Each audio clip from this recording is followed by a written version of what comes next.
Marcos capítulo 3, verso número 7. Vamos a continuar con esta serie, Cristo, el siervo perfecto. Es el tema número 12 de esta serie. El tema de esta tarde se titula propósitos. Es algo que mencionamos mucho durante a veces muchas enseñanzas. Y a veces cuando vivimos ciertas situaciones no lo tenemos muy en claro, que todo tiene un propósito, hermanos. Todo tiene un propósito. Y lo estamos viendo los días domingos. Las cosas que David vivió tenían un propósito. Tenían una razón de ser, hermanos. Entonces, lo mismo pasa con el creyente. Y también debemos que ver que hay propósitos dentro de cosas que Dios hace dentro de la iglesia. Ayer lo veíamos con los dones. Los dones tienen un propósito. Cuando Dios da un don a la iglesia, sea cual sea la naturaleza de ese don, hay un propósito. Cuando no entendemos eso, entonces el don se vuelve algo que no está edificando el cuerpo de Cristo, sino que lo está llevando al engaño y lo está llevando a un punto donde Cristo no es glorificado. Entonces, eso es importante entenderlo. Todo tiene un propósito. Entonces, también el matrimonio tiene un propósito. Y eso es lo que hoy también se ha muy malentendido. El propósito del matrimonio no es tanto los hijos, o sea, sí es parte de, pero también parte del matrimonio es que ambos sean mejores personas. O sea, tanto con tus debilidades y con tus fortalezas, tú vas a hacer que tu esposa sea una mejor mujer. Y al revés, la mujer también tiene sus fortalezas y también tiene sus debilidades. Y en ese punto el hombre va a ser un mejor hombre. Ese es uno de los propósitos que también tiene Dios dentro del matrimonio. Entonces todo tiene un propósito. Dios hace cosas con propósito. Dios no hace cosas a la deriva, o sea, como que yo hago algo y a ver qué sale. No. Dios no es así. Dios no es así como el típico mexicano de que chicle y pega, ¿no? No. Dios no es así. Dios hace cosas bien pensadas, bien reflexionadas, porque en una decisión que Dios toma está incluida su misericordia, su justicia, su sabiduría, su omnipotencia, su omnisciencia, su eternidad. Todo va incluido en una decisión. Por lo tanto, Dios jamás se equivoca, porque Él lo sabe todo. Entonces vamos a comenzar ahí. Marcos capítulo 3, verso 7 dice: Mas Jesús se retiró al mar con sus discípulos y le siguió gran multitud de Galilea y de Judea y de Jerusalén y de Idumea, del otro lado del Jordán y de los alrededores de Tiro y de Sidón. Oyendo cuán grandes cosas hacía, grandes multitudes vinieron a él. Y dijo a sus discípulos que le tuviesen siempre lista la barca, a causa del gentío, para que no le oprimiesen, porque había sanado a muchos, de manera que por tocarle, cuantos tenían plagas caían sobre él. Parece, hermanos, que este pasaje que hemos leído es un paréntesis donde vemos los efectos que se habían producido por las acciones que Jesús se había hecho entre la gente. Entonces vamos a ver un poco del contexto para entender ese pasaje, el por qué Marcos lo pone allí. Dice el versículo 6 que estudiamos la semana pasada: y salidos los fariseos tomaron consejo con los herodianos contra él para destruirle. Mas Jesús se retiró al mar con sus discípulos y le siguió gran multitud de Galilea y de Judea. ¿Quién tomó consejo? En este caso, todo el punto religioso. Si de verdad eso es lo que Jesús vino a enseñar, entonces ¿por qué no se quedó allí y se adentró allí? Eso es algo muy importante, hermanos, que debemos entender del Evangelio. Porque si de verdad Jesús hubiese querido que nosotros regresásemos a prácticas judías, Jesús mismo se hubiera adentrado ahí. Hubiera quedado ahí, ¿no? En la parte religiosa, para mostrarnos así que debemos permanecer así. Pero Jesús, al retirarse, es que rechazó esa parte y vino a enseñar lo que es el Evangelio. Entonces, como seres humanos caídos, hermanos, tendemos a eso. tendemos a ver cosas que Dios puso para que lo recordemos y para que lo adoremos como cosas que son necesarias para salvación. Y hoy en día vienen pensamientos como que es necesario guardar el día de reposo, por decir, porque está en el cuarto mandamiento. Es necesario, por decir, guardar ciertas fiestas. Es necesario guardarse de cerdo. Es necesario. Entonces empiezan a meter ciertas cosas al evangelio que no tienen nada que ver. No tienen nada que ver. Hermanos, el poner o añadirle algo al evangelio, cosas externas, es un falso evangelio. Así lo dice Gálatas.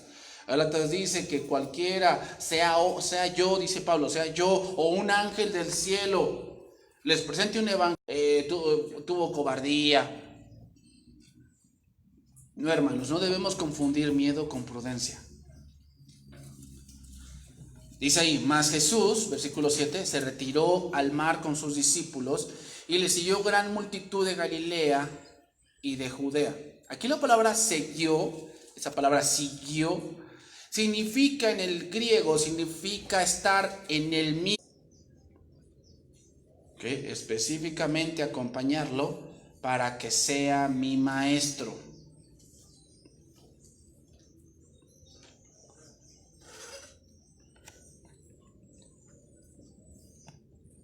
Ahora voy a leer otro pasaje para entrelazar esto. Juan 9:18.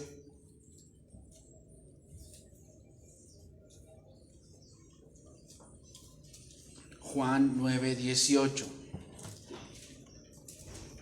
Dice ahí, Juan 9:18. Pero los judíos no creían que él había sido ciego y que había recibido la vista hasta que llamaron a los padres del que había recibido la vista. Y les preguntaron diciendo, ¿es este vuestro hijo, el que vosotros decís que nació ciego? ¿Cómo pues ve ahora? Sus padres respondieron y le dijeron, sabemos que este es nuestro hijo y que nació ciego, pero cómo ve ahora no lo sabemos. O quién le haya abierto los ojos, nosotros tampoco lo sabemos. Edad tiene, preguntadle a él hablará por sí mismo.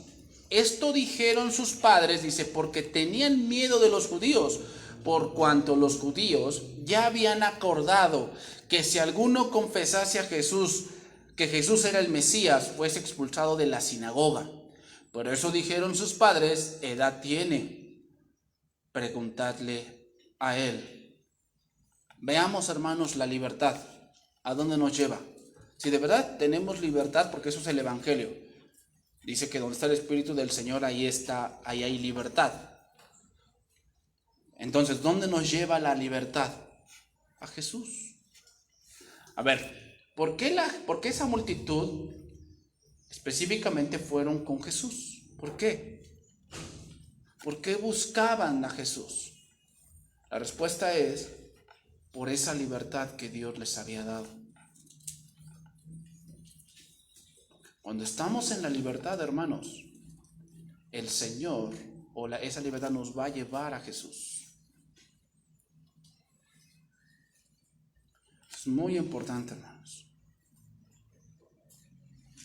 Si de verdad decimos, estamos en la libertad, pero eso no nos está llevando a Jesús, ¿qué tipo de libertad es? Eso es lo que pasa, hermanos, con todas las prácticas judaizantes y aquellos que se quieren volver mesiánicos, toda esa parte. Ellos dicen, esto te va a hacer más libre, pero no te guía Jesús. Si no te guía Jesús, ¿cuál es la libertad? ¿No dijo Jesús que vinieran a Él todos los que estéis cansados y trabajados? O sea, cansados, ¿qué busca un cansado? Reposo. O sea, nos damos cuenta que el reposo no viene guardando un día, viene yendo a Jesús. Ahí se encuentra el reposo. Entonces, ¿por qué muchas multitudes iban con Jesús? Ok, muchos no iban buscando a Jesús.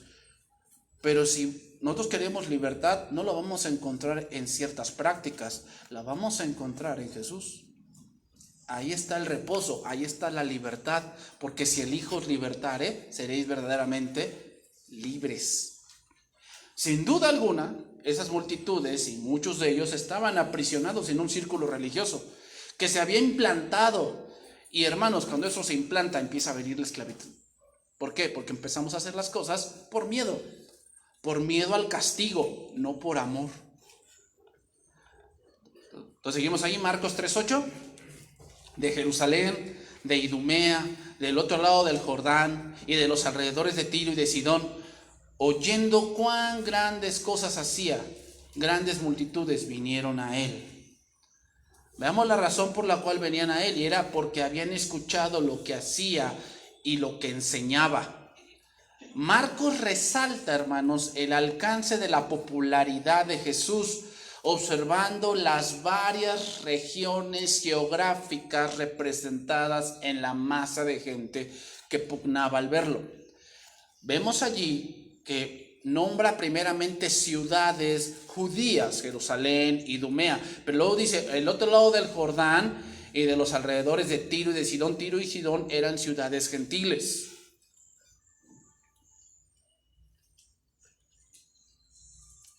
Dice ahí, oyendo cuán grandes cosas hacía. Versículo 9. Y dijo a sus discípulos que le tuviesen siempre lista la barca a causa del gentío para que no le oprimiesen.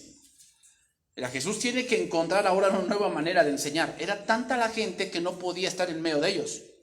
Tenía que encontrar una manera en cómo él podía enseñarles. Y la manera fue teniendo una barca y subirse a la barca y empezar a enseñarles. En Marcos capítulo 4, el siguiente capítulo dice, otra vez comenzó Jesús a enseñar junto al mar. Fíjense bien cómo empezaba ya a enseñar el maestro ahora. No enseñaba en sinagogas. ¿Dónde enseñaba? En el mar. Y se reunió alrededor de él mucha gente, tanto que entrando en una barca se sentó en ella en el mar y toda la gente estaba en tierra junto al mar. Fíjate, esa era la forma que Jesús encontró para enseñarles. Estando en una barca y enseñándoles. Entonces, ¿cuál era la prioridad de Jesús? ¿Cuál era el propósito de todo lo que él hacía? Enseñar, enseñar, enseñar, enseñar, enseñar. O sea, el propósito por el cual hacemos las cosas, hermanos, es enseñar. Tenemos que enseñar. Cuando se juntaban multitudes, Jesús procuraba enseñarles. La mayoría de las personas anhelaban experimentar los milagros de Jesús, pero este tipo de personas, hermanos, se iban rápido. ¿Sabes cómo? Por la predicación del evangelio. Eran atraídas por las obras, pero a la vez eran ofendidas por las penetrantes palabras del evangelio. Entonces, hermanos, lo que podemos concluir aquí es que el ver multitudes es una señal de cuidado.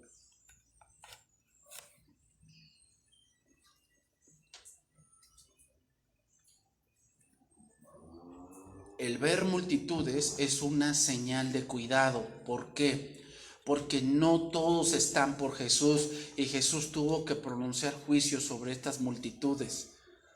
Porque muchos eran llevados por la incredulidad. Entonces, el hecho de que haya mucha gente en algún lugar no es una señal de que Dios está allí. Yo no estoy diciendo que sí esté o no esté. El punto es tener cuidado, porque podemos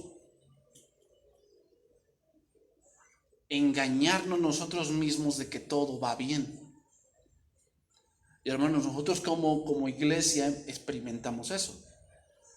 O sea, veíamos la iglesia llena y ¿qué decíamos?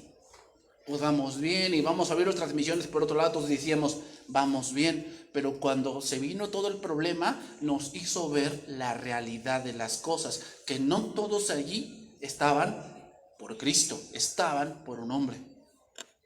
Ahorita digo, o sea, cuando hay multitudes, es símbolo de cuidado. Cuidado, ¿qué es lo que está pasando aquí? ¿Por qué? Porque no todos, la cuestión es ¿cuántos? ¿Cuántos? Y a veces es triste ver que la gran mayoría no sigue a Jesús. Y voy a mencionar algunos versos donde Jesús les reconviene. Mateo 7:13. Entrad por la puerta estrecha, porque ancha es la puerta y espacioso el camino que lleva a la perdición, y muchos son los que entran por ella. Porque estrecha es la puerta y angosto el camino que lleva a la vida, y pocos son los que la hallan. ¿Quiénes son esos pocos, hermanos? ¿A qué se refiere? Según el contexto El contexto aquí es el sermón de la montaña. ¿Quiénes son los pocos? Pues los pocos son aquellos que se obedecen. Esos son los pocos.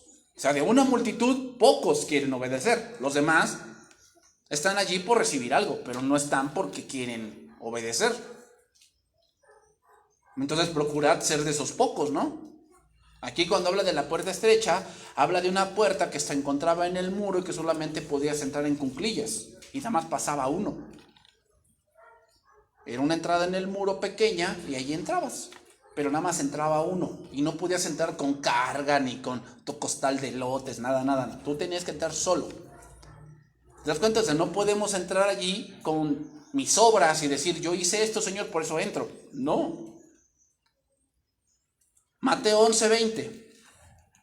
Entonces comenzó a reconvenir a las ciudades de las cuales había hecho muchos de sus milagros, porque no se habían arrepentido, diciendo, ay de ti Corazín, ay de ti Betsaida, porque si en Tiro y en Sidón si hubieran hecho los milagros que han sido hechos en vosotras, tiempo ha que se hubiesen arrepentido en silicio y en ceniza. Por tanto os digo que el día del juicio será más tolerable el castigo para Tiro y para Sidón que para vosotras. Y tú, Capernaum, que eres levantada hasta el cielo, hasta el Hades serás abatida, porque si en Sodoma se hubiesen hecho los milagros que han sido hechos en ti, habrían permanecido hasta el día de hoy.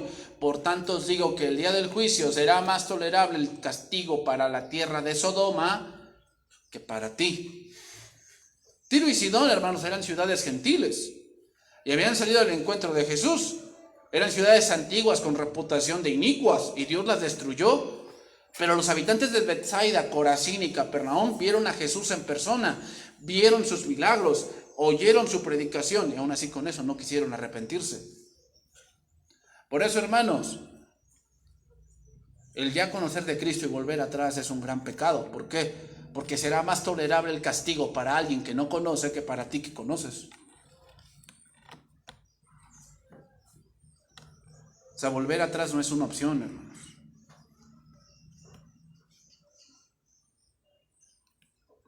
Entonces, ¿cuántos de esas multitudes vuelven atrás y su castigo iba a ser más fuerte que aquellas ciudades que consideramos perversas como Sodoma y Gomorra? Entonces sigue diciendo ahí, Marcos 3:10, porque había sanado a muchos, de manera que por tocarle cuantos tenían plaga caían.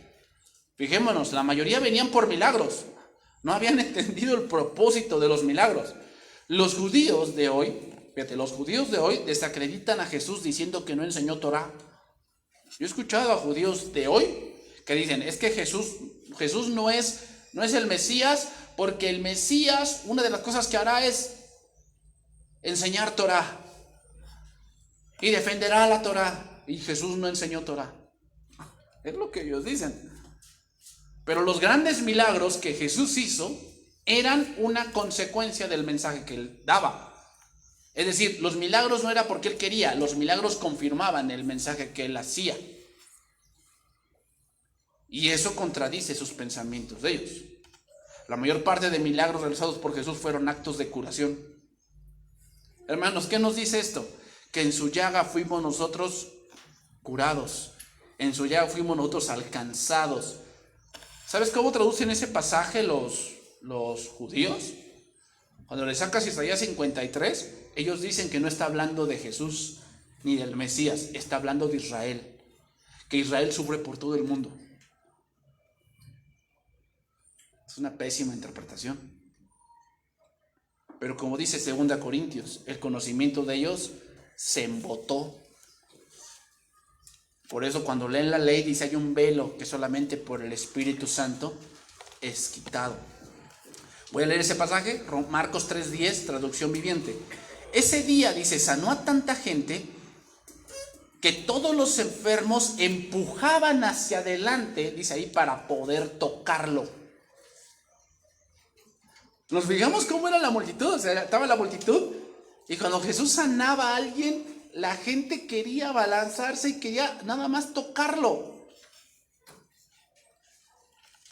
En el judaísmo del siglo I, hermanos, era común interpretar enfermedad y discapacidad como el juicio de Dios. Cualquier enfermo que ellos encontraban le decían que él era un castigado por Dios. Cualquiera. Que él hizo un pecado en el vientre de su madre. Que él hizo pecado cuando nació.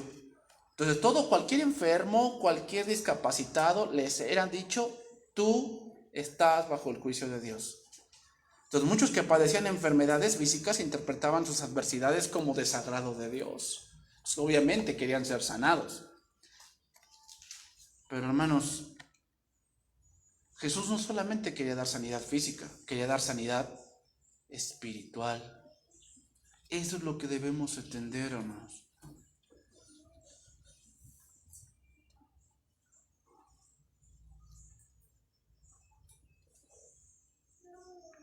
Seguimos en el versículo 11. Vemos más señas de la autoridad. Y los espíritus inmundos, dice, al verle, se postraban delante de él y daban voces diciendo: tú eres el Hijo de Dios. Traducción viviente. Dice: y cuando los que estaban poseídos por espíritus malignos lo veían, los espíritus los arrojaban al suelo frente a él y gritaban: tú eres el Hijo de Dios. Eso es increíble, hermanos.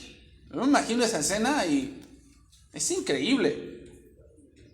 O sea, ver a gente que viene endemoniada y de repente ver a Jesús y caerse al suelo y gritar: tú eres el Hijo de Dios.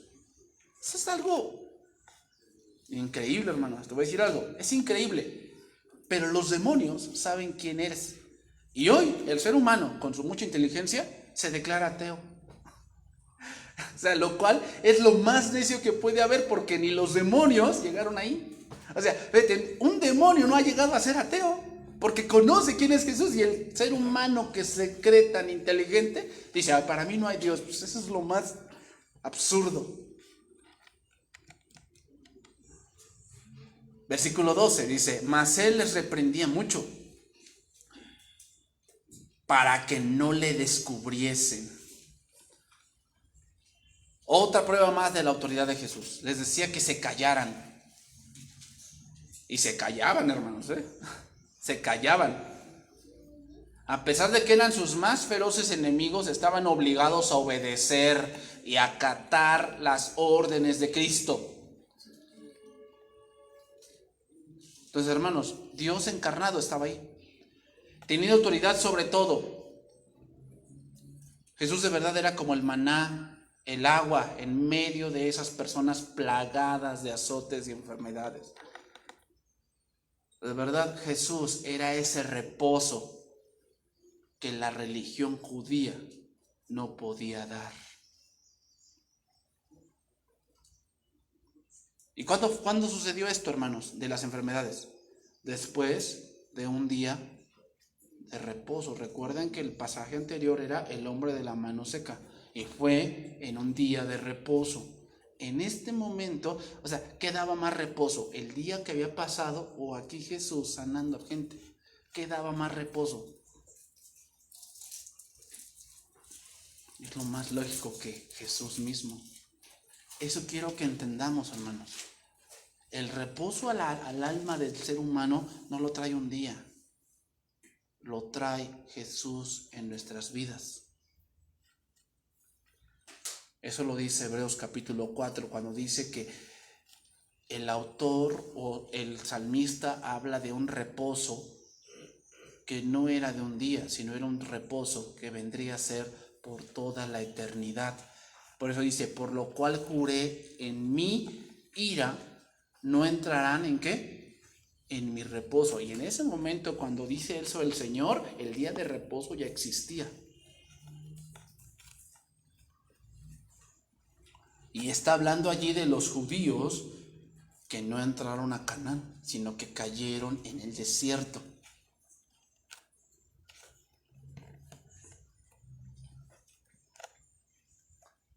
Versículo número 13, seguimos ahí. Ahí tenemos como título: elección de los 12 apóstoles. Después subió al monte y llamó así a los que él quiso, y vinieron a él. Marcos aquí efectuó una transición de la popularidad y el poder de Jesús a enfocarse en un grupo selecto de sus discípulos. Vemos aquí que Jesús llamó a los que él quiso y les dio autoridad.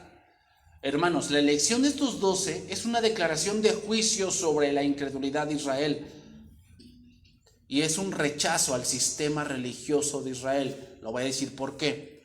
Algunos de los sistemas de Israel, los fariseos y los escribas, ¿por qué fueron rechazados? Porque querían matarle porque no se apegaba a las costumbres.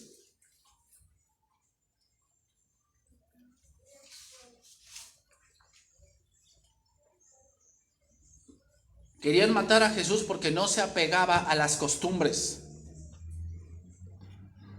Número 2, segundo grupo que Jesús rechazó, los saduceos, los cuales no creen en la resurrección. Estaban resentidos porque ellos eran los que llevaban el negocio del templo. ¿Te acuerdas que en Juan capítulo 2 Jesús limpió el templo? Y les dijo, usted, mi casa de oración será llamada, mas ustedes la habéis hecho cueva de ladrones.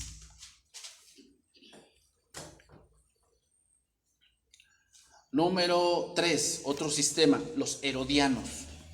Los herodianos, como su nombre lo dice, eran seguidores de Herodes, pero eran más en el punto político. Por lo cual los herodianos veían a Jesús como un agitador y por lo cual debía ser quitado de en medio. Entonces podemos decir, hermanos, que toda la religión judía estaba descalificada para representar a Dios. Toda esa parte de religión estaba descalificada. Te voy a decir algunas cosas que hacían. Malinterpretaban el Antiguo Testamento, como hasta hoy lo están haciendo. Malinterpretan el Antiguo Testamento. Corrompían al pueblo, enseñándoles como mandamientos pensamientos de hombres. Eso es corromper al pueblo. Producían hijos del infierno. ¿Por qué? Porque les hacían entender que si hacían esto se iban a ir al cielo. Una cosa que ellos tenían es que por ser judío, no importa lo malo que fueras, por ser judío te ibas a ir al cielo.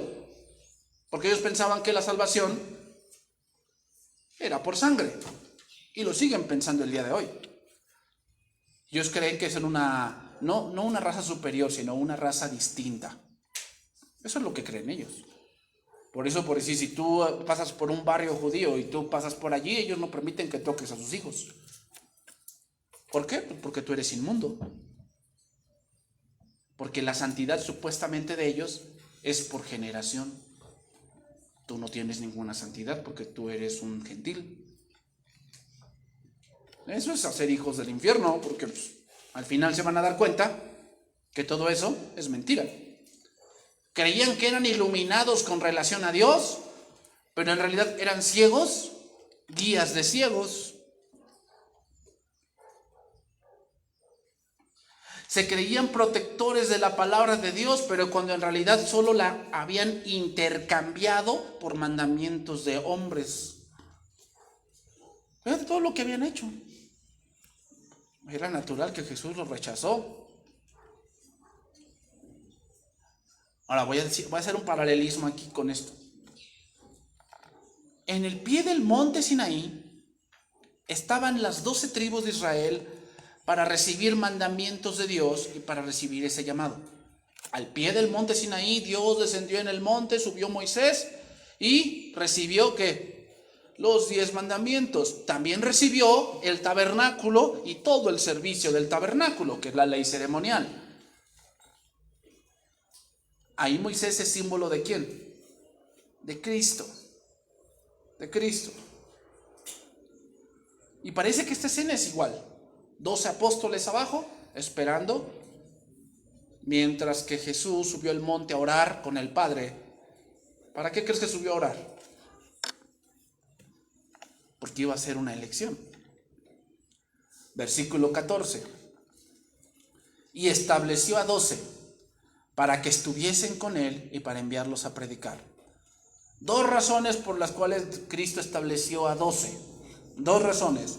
Primera cosa, y que todos nosotros tenemos que aprender eso.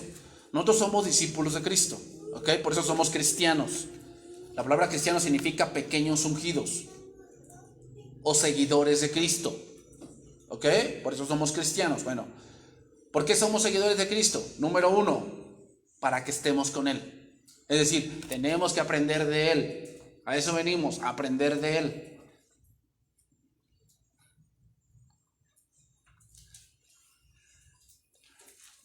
Ahora, quiero que entiendan la escena. Jesús sube al monte y cuando baja hay una multitud grande. Hay una multitud ahí esperándolo. Y de toda esa multitud, Jesús escoge a 12 para que estén con Él. O sea, son los más cercanos a Él. Él los escoge. ¿Ok? Entonces la primera cosa es ¿para qué? Para que sean sus discípulos y para capacitarlos. Los va a adoctrinar, les va a enseñar, los va a capacitar, los va a entrenar. ¿Ok? Jesús mismo los va a entrenar. Y número dos, para enviarlos a predicar. Esa es la otra parte, el otro punto. Como lo dije ayer, ¿verdad? Primero vamos a capacitarnos ¿para qué? Para que después enseñemos a otros. Eso es lo que iba a pasar con los apóstoles. Primero iban a aprender de Jesús para que después ellos que enseñaran a la iglesia que se formó en Hechos 2.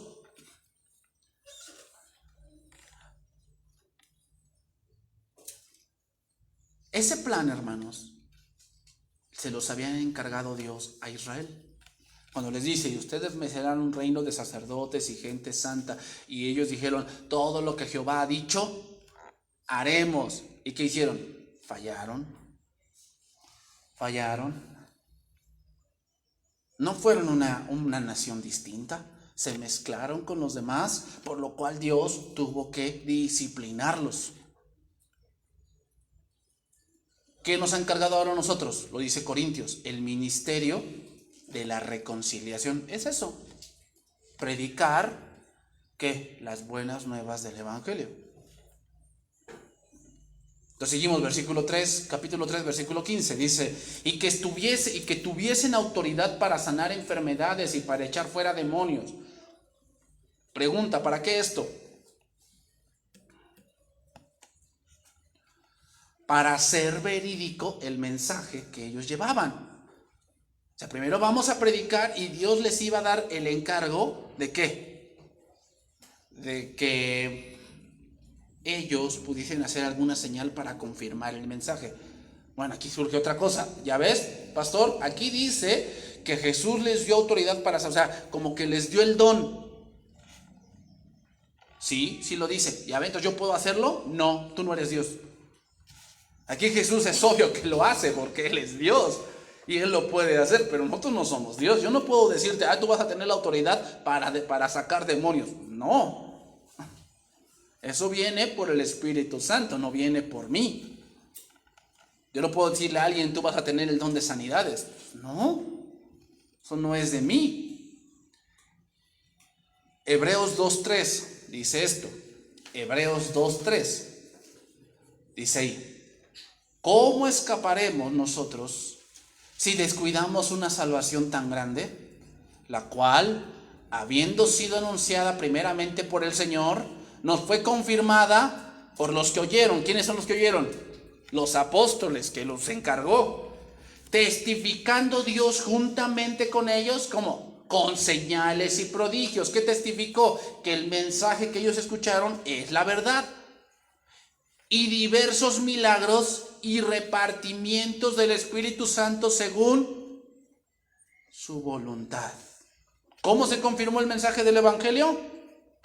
Con señales y prodigios. Entonces las señales no eran a la voluntad de los apóstoles, sino que era por la obra soberana de Dios para confirmar el Evangelio. Ese es el propósito de los milagros. Entonces, el propósito de que haya un milagro en la iglesia, ¿cuál sería el propósito principal de que Dios permita un milagro en la iglesia?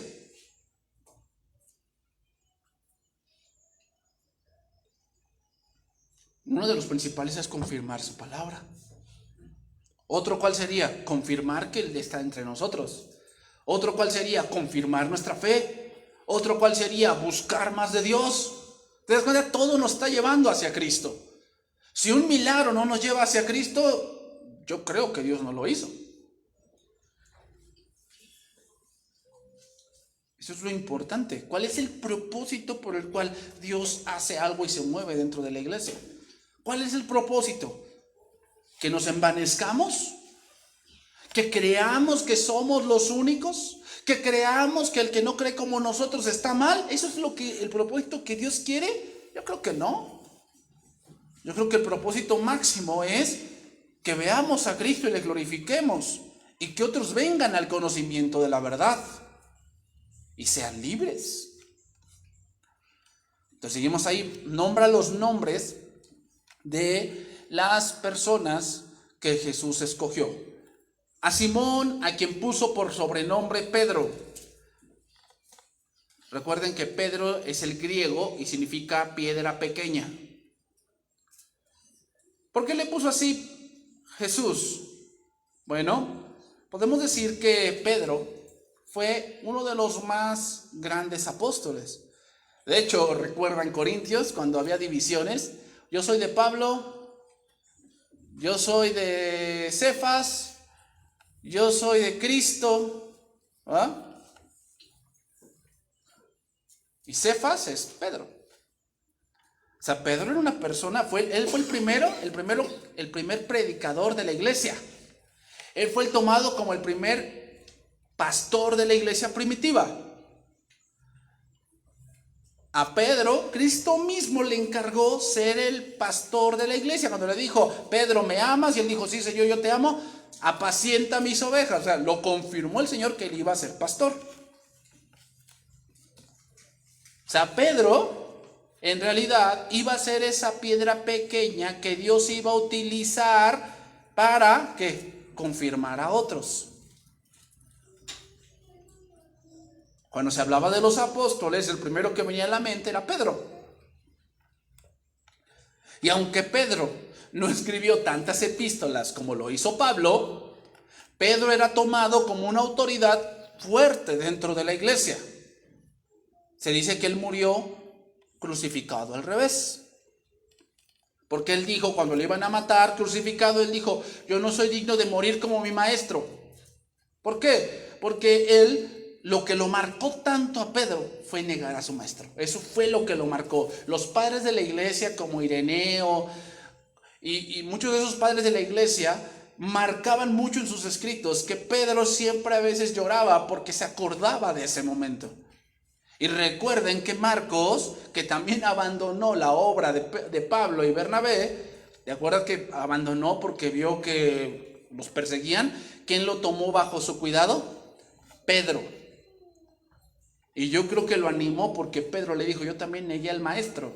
Así como tú ahorita, pues te acabas de ir y negaste al maestro indirectamente, ¿no? Lo negaste. Pero mira, en el Señor hay perdón. Ahora, hay tres grupos acá, hermanos, que se dividen en 4 personas. Voy a mencionarlos. El primer grupo es Pedro, Andrés, Jacobo y Juan. Ese es el primer grupo. Podemos decirlo que el primer grupo, hermanos, es el grupo más cercano a Jesús. Eso es interesante, hermanos, pero te voy a decir algo. En todos los evangelios se nombran en ese orden, por eso sacamos esa conclusión. Número 2, el segundo grupo. Felipe, Natanael, Mateo y Tomás. Ese era el segundo grupo, que era un grupo un poquito más alejado que del maestro. Ojo, no quiere decir que los primeros eran los más consentidos, No, hermanos. Otro punto. Todos esos grupos tenían un propósito. Número 3, Jacobo, hijo de Alfeo, Tadeo, Simón el Celote. Y adivina quién falta. Judas Iscariote. Es interesante, hermanos, pero Judas Iscariote pertenece al tercer grupo, el grupo más alejado de Jesús. Eso nos dice algo. Judas Iscariote no era un discípulo muy dedicado, que digamos.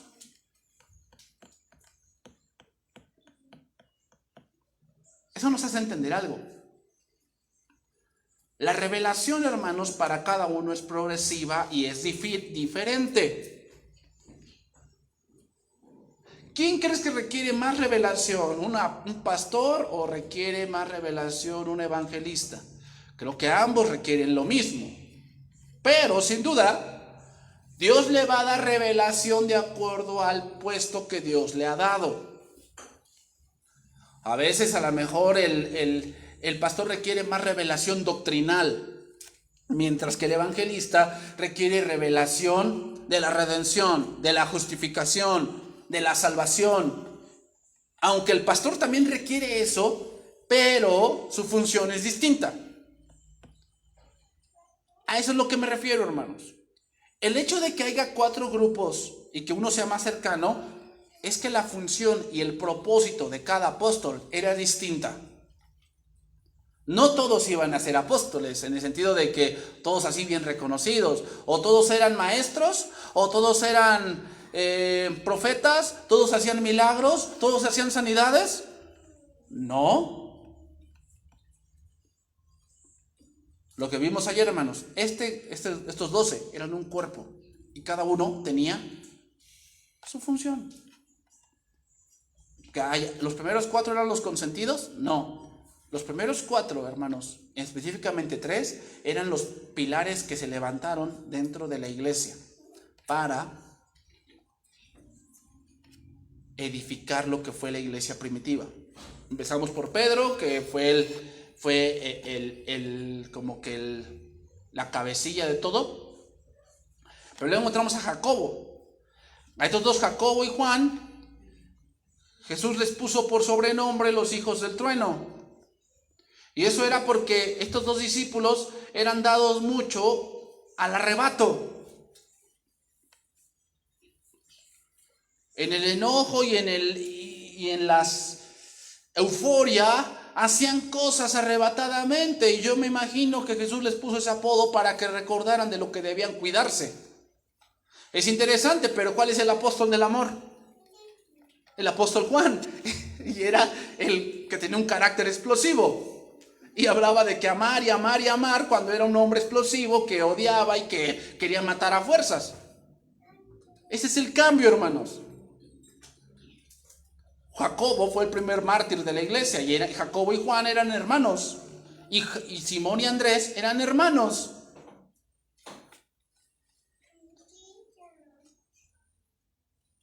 Ahí había nepotismo. Porque pues le dejo a mi hermano. Nepotismo ahí.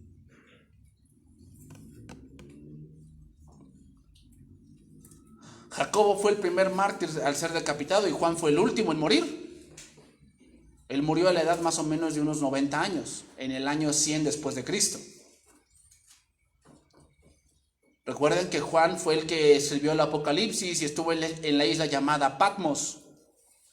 Pero antes de llegar a esa isla llamada Patmos fue metido a aceite hirviendo, el cual no se murió. ¿Por qué? Porque Jesús no quiso, porque aún tenía que escribir. Después de salir de Patmos regresó y se instaló en Éfeso, donde murió. Ahí recuerden que está en donde estaba Éfeso, ahí fue donde el relato muy conocido cuando Juan estaba en un baño con Ireneo, que era su discípulo, y del otro lado estaba Cerinto, el cual creía que Cerinto era un gnóstico. Los gnósticos, hermanos, tienen un pensamiento de que para ellos puedes conocer a Dios, pero a la vez no. Entonces él decía que Jesús era el cuerpo y Cristo era un espíritu. Entonces Cristo se le metió a Jesús en un espíritu, pero cuando se murió se salió el espíritu. Entonces Jesús es un hombre y Cristo es un espíritu. Eso es lo que ellos decían. Entonces cuando Juan se enteró de eso y estaba en el baño, dice, es que Cerinto está del otro lado. Entonces dice que Juan se vistió y le dijo, no, pues ¿a dónde te vas, Juan? Dice, vámonos, dice, porque yo no puedo estar aquí con un hereje. Yo no puedo compartir el mismo techo con un hereje. Eso es un hereje, Cerinto. Ese era Juan. Y Juan fue considerado también un pilar de la iglesia primitiva. El otro nombre, nada más voy a hablar de los primeros 4. Podría hablar de todos, pero nada más voy a hablar de los primeros 4. Andrés. Andrés era un hombre que siempre se caracterizó por traer personas a Jesús. Él fue el que, ¿te acuerdas cuando dijo, Natanael, ¿qué vamos a hacer? Porque la multitud está aquí, ¿qué vamos a hacer? ¿Cómo nos vamos a alimentar? Él dijo, no, pues ni 100 denarios de pan alcanzaría. Y adivina quién trajo al muchacho con panes y peces. Andrés. Fue él el que trajo. Había un grupo de griegos que querían ver a Jesús y adivina quién los trajo. Andrés. Era un hombre que a lo mejor no se prestaba mucho a predicar, pero se ve que tenía la facilidad de invitar gente y de traer, y mucha gente conoció a Jesús por eso. De hecho, en el Evangelio, Andrés trajo a su hermano Simón. ¿Te das cuenta? O sea, a lo mejor no todos van a ser arriba, pero cada uno tiene un propósito. Y si nos vamos yendo por los demás apóstoles, que no me daría tiempo mencionarlos todos aquí, entenderíamos que no es porque sean los consentidos estos, no, sino que cada uno tenía su función y cada uno tenía un propósito.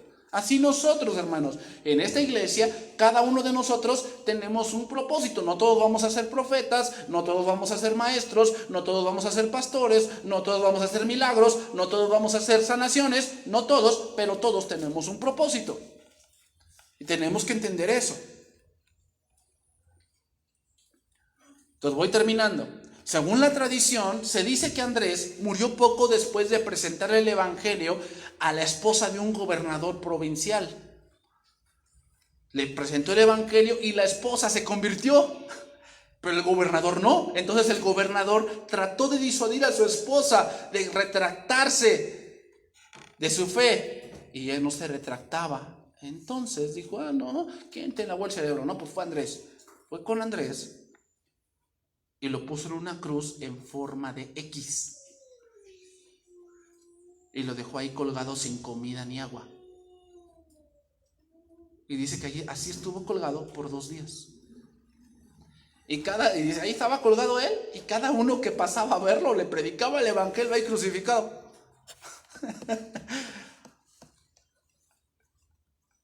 Hasta que murió.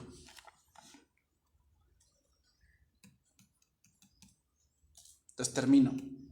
La elección de los 12 no fue algo que el Señor llevó a cabo en secreto, sino en presencia de un grupo de seguidores y discípulos a quienes había convocado para que se reunieran con él en las colinas de Galilea. Al considerar a estos 12 discípulos, hay que admitir que se trataba de un grupo bastante heterogéneo, hermanos. Ninguno de ellos era sacerdote, ni maestro de la ley, ninguno era prominente en Israel, sino que en su mayoría era gente trabajadora común y corriente. Algunos eran recaudadores, pescadores, otros tenían negocios. Eran un grupo constituido por 2 parejas de hermanos, 4 pescadores, un recaudador de impuestos, un exmiembro de un partido político llamado los Zelotes. Los Zelotes, hermanos, eran un grupo como de rebeldía contra la opresión romana. De hecho, más adelante, cuando Cristo murió, se levantaron este grupo dirigidos por un celote mayor, el cual Roma mató con pretorianos. Eso eran los celotes, fíjate, uno de los discípulos era un revoltoso. Es lo como podríamos decir hoy, que a veces la iglesia está llena de gente que en su juventud era bien peleonera. Y que en la primaria y preparatoria y secundaria pues se la rompió a miles de veces y ahora ya es un hijo de Dios y es servidor de Cristo. Eso es un celote. Algunos llegaron a ser prominentes personajes en la vida de la iglesia. Y otros no fueron pocos conocidos, pero eso no quiere decir que Dios los haya olvidado. A excepción de uno de ellos, todos se fortalecieron y crecieron espiritualmente en la pasión, la muerte, resurrección y ascensión del Señor. O sea, todos, hermanos, los 12, todos, a excepción de uno, murió trágicamente. Todos los mataron. Pablo lo mataron, Pedro lo mataron, Jacobo lo mataron, a Felipe lo mataron, a Tomás lo mataron. ¿Sabes cómo mataron a Tomás? Con una lanza. Aquel que no creía, que decía, no, hasta que no vienen los clavos y hasta que no viene el costado, no voy a creer. Bueno, ese que no creyó y que al final lo vio, así murió. traspasado por una lanza. Así murió Tomás. El único que no murió así, sino que murió de muerte natural, fue el apóstol Juan. Pero esos 12, antes de que pasaran por todo eso que ya vimos, tuvo que entrenarles, completar su propia obra de salvarlos a todos y pagar por los pecados del mundo. Nada de esto, hermanos, es ficticio. Todo es real. Al leer el Evangelio de Marcos, hermanos, vemos cómo Dios nos prepara para otra cosa. Tú no sabes para lo que Dios te está preparando hoy, pero te está preparando para algo. Pero créeme, hermanos, si Dios nos tiene preparados para morir trágicamente, Dios te prepara para eso.